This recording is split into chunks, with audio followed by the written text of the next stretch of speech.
بسم اللہ الرحمن الرحیم وبہ نستعین اما بعد۔ جب پڑا وقت گلشتہ پہ تو خوں ہم نے دیا، گلشتہ کو جب بھی ہماری ضرورت پڑی، تاریخ اس بات کی شاہد ہے کہ خون سب سے پہلے ہم نے دیا ہے۔ سب سے پہلے ہمارے ہی خون سے پولیو کا تہوار کھیلا جاتا رہا ہے، اور آئندہ بھی جب بھی اس ملک عزیز کو، اس ملک بھارت کو ضرورت پڑے گی تو انشاءاللہ صف اول میں ہم ہی رہیں گے۔ آپ کو معلوم ہونا چاہیے، اسیر ادروی نے ایک کتاب لکھی ہے، تحریک آزادی اور مسلمان۔ ہندوستان کو آزاد کرنے میں جتنا ہمارا خون بہا ہے اتنا کسی کا پسینہ بھی نہیں بہا۔ یہ ہمارے عزیز طلباء کو معلوم ہونا چاہیے کہ ہمارے پروجوں نے، ہمارے اکابرین نے، ہمارے پرکھوں نے اس دیش کے لیے، اس ملک عزیز کے لیے اپنا تن من دھن سب کچھ قربان کر دیا۔ اسی کا نتیجہ ہے کہ سب قومیں آج اس بھارت میں آزادی کی سانس لے رہی ہے، ورنہ ایک وقت تھا کہ ہمارا یہ عزیز ملک انگریزوں کے قبضے میں تھا۔ وہ طرح طرح کے ظلم ستم یہاں کے باسیوں پر، یہاں کے باشندوں پر، یہاں کے رہنے والوں پر کرتے تھے۔ ایک انگریز عورت اپنے ڈائری میں لکھتی ہے، وہ کہتی ہیں کہ جتنے علماء دہلی کے درختوں پر، جتنے علماء کی سولیاں لاشیں لٹکی ہوئی تھی، وہ اس کو لکھتی ہے اور کہتی ہے کہ ہم نے کوئی درخت ایسا خالی نہیں تھا جس پر کوئی عالم سولی پر لٹکا ہوا نہ ہو۔ یہ بھارت یوں ہی آزاد نہیں ہوا، اس کے لیے ہزاروں لوگوں نے اپنی جانیں دی ہیں۔ کٹے کچلے کتنے معصوم بچے، اجاڑی جا چکی کتنی سہاگن اس دیش کے واسطے۔ یہ آپ کو معلوم ہونا چاہیے۔ میرے عزیزوں، کوئی بھی چیز قربانی کے بعد ملتی ہے، بغیر قربانی کے کچھ نہیں ملتا۔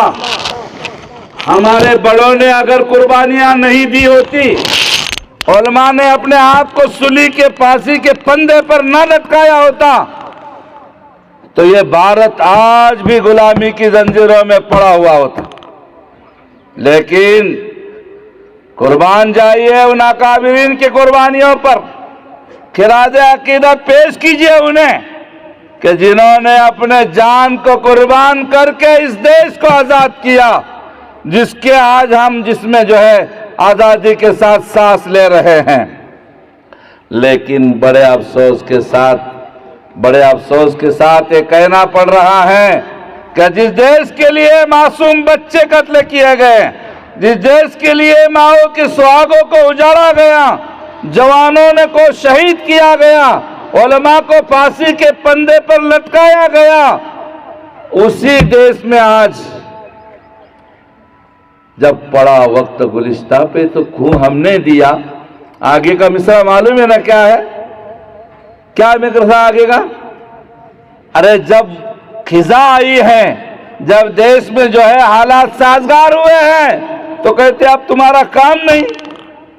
لا حول ولا قوہ، جس کے لیے ہم نے سب کچھ کیا تھا، اس دیش کے لیے ہم نے اپنے جانوں کو، مالوں کو، سب علماء کو سب کچھ قربان کیا، اور آج ہمیں ہی یہ کہا جا رہا ہے کہ تم کہیں اور کے ہیں، تم کہیں اور چلے جاؤ، اشارے سمجھتے چلو، تم کہیں اور سے آئے ہیں، کہیں اور چلے جاؤ، تمہاری یہاں ضرورت نہیں۔ ہندوستان کا کونا کونا کھنگالیے تو ہماری ضرورت آج بھی پڑے گی، اور آج بھی ہماری یادیں وابستہ ہے اس دیش کے ساتھ. سمجھ میں آ رہا؟ ہم یہی کہ ہیں منہا خلقناکم، یہی مریں گے اور اسی سے دوبارہ نکلیں گے انشاءاللہ. منہا خلقناکم وفیہا نعیدکم ومنہا نخرجکم، یہی سے ہم نکالے جائیں گے، پھر اسی مٹی سے ہمارا تعلق ہے، سمجھ لو.